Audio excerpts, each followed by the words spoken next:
प्रदीप मिश्राजी यांचं शो कथा पुराण हा एक भव्य कार्यक्रम आयोजित करण्यात आला होता आणि आज पहिला दिवस शांततेत झाला। मात्र संध्याकाळी मुसळधार पाऊस झाल्यामुळे या ठिकाणी कार्यक्रमाच्या ठिकाणी पाणी साचलेलं आहे, चिखल झालेला आहे आणि या ठिकाणी जे अंदाजे 7,500 भाविक रात्री मुक्कामासाठी थांबले होते त्यांची गैरसोय टाळण्यासाठी आपण त्यांची शेजारचे मंगल कार्यालय आणि काही शाळा यांचं अधिग्रहण करून त्या ठिकाणी त्यांची व्यवस्था केलेली आहे। त्यांना तिथपर्यंत नेण्यासाठी आपण बसेसची, स्कूल बसेसची किंवा छोटे वाहनं आहेत यांचीसुद्धा व्यवस्था केलेली आहे।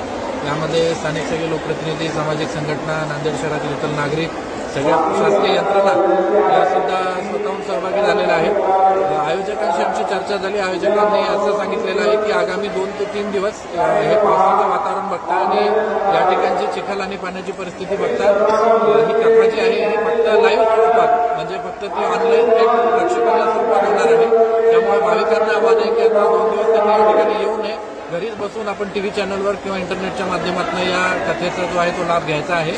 यानंतर जर वातावरण चांगलं झालं 2-3 दिवसांमध्ये तर त्या तशा अनुषंगाच्या सूचना आपल्याकडनं देण्यात येतील। तुम्ही 2 दिवस या ठिकाणी जे आपलं कवठ्याचं मैदान आहे त्या ठिकाणी महाकथेचं आयोजन हे होणार नाही। या ठिकाणी फक्त ऑनलाईन स्वरूपात लाईव्ह थेट प्रक्षेपण या कथेचं होईल। त्यामुळे भाविकांनी घरी बसून टीव्ही किंवा इंटरनेटच्या माध्यमातून या कथेचा लाभ घ्यायचा आहे। या ठिकाणी कोणालाही प्रवेश नसेल, कारण या ठिकाणचं जे ग्राउंड आहे आपण